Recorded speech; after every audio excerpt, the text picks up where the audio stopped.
Welcome to the third in our series of training podcasts for the Integrated National Evaluation Tool, or the INET for the Public Health Agency of Canada. In this podcast, we will take a detailed look at the first 10 questions in the INET.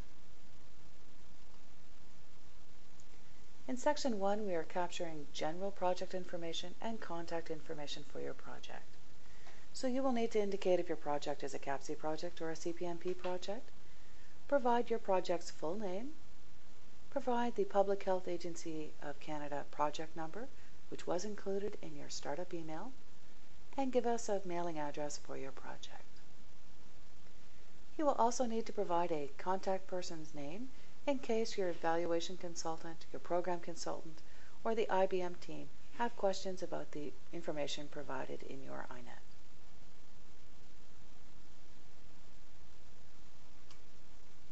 In Section 2, we're asking general information about the setup of your project.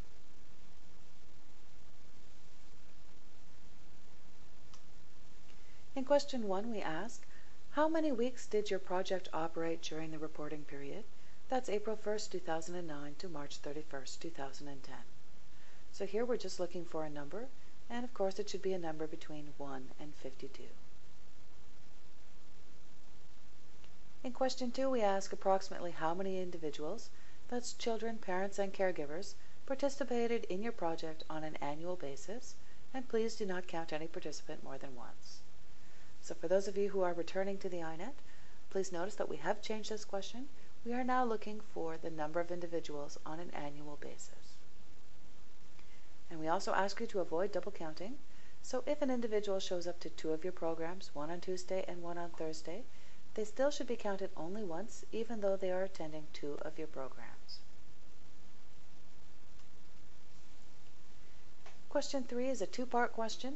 In 3A, we ask, which of the following geographic areas were served by your project? Now you notice this is a select all that apply question, so you can select more than one of these categories.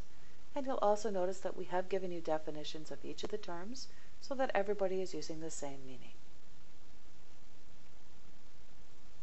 In 3B, we ask, which of the following best describes the location of participants who are served by your project? Here you may select only one, so you will need to figure out which category best describes the location of your participants.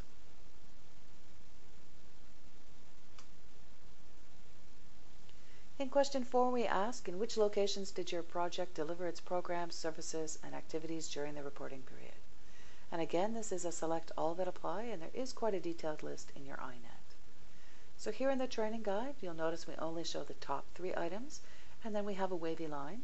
That wavy line indicates that there are more options in your INET, but that we were unable to show the entire list in the training guide. So here you will need to indicate all the different location types that your project uses, but if you have a location that falls into more than one category, you should pick the description that best describes it. In Question 5, we ask, what methods did your project use to deliver its programs, services, and activities during the reporting period? And again, this is a select all that apply. There is quite a list and an open end in case you have a delivery method we haven't put in the list.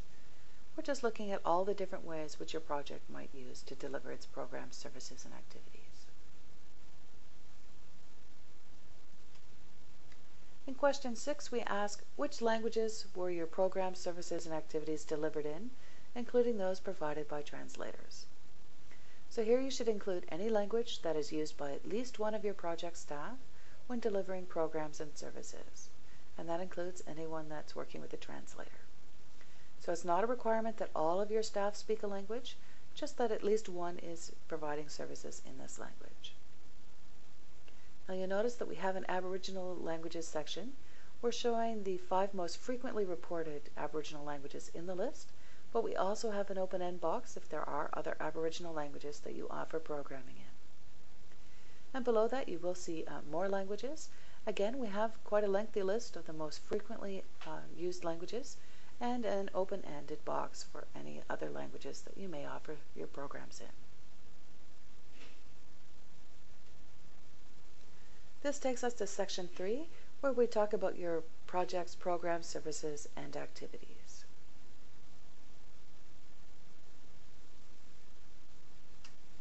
So question 7 has been extensively changed since last year, so please give it a careful look if you're returning to the INET. We ask, of which of the following public health outcome areas were addressed through programming, services, and activities offered by your project during the reporting period? Now this is a select all that apply question, and there is quite a lengthy list. We've broken them into subcategories to help you work your way through the list, but it's very important that you read the entire list and mark all the public health outcome areas which your project addresses.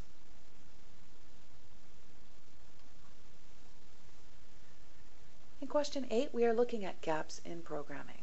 So first we ask, were there any programs, services, or activities related to your mandate that your project was unable to offer either in full or in part during the reporting period? Then we ask all projects, did your project have to either refuse or reduce programs, services, or activities to eligible participants during the reporting period? So here you can indicate that you refused, that you reduced, or you could select both refuse and reduced, or you would indicate no, you had no need to either refuse or reduce programs. If you select either refuse or reduce, or both, you will see Part C, where we ask, why did your project have to either refuse or reduce programs, services, or activities to eligible participants during the reporting period? Now this question looks at gaps in programmings, so we're asking you to talk about only those programs or services that are related to your project's specific mandate.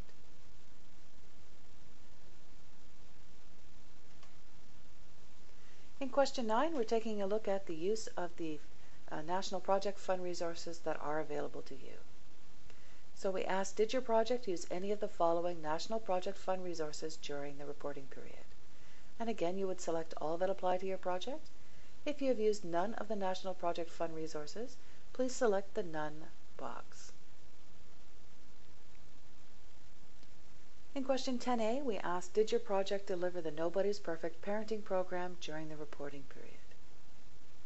We follow this with, did your project deliver any other parenting program during the reporting period? And of course, if you indicate that you did offer another parenting program, we ask you to name the parenting program for us. Now this takes us to the end of question 10 and the end of this part of the podcast.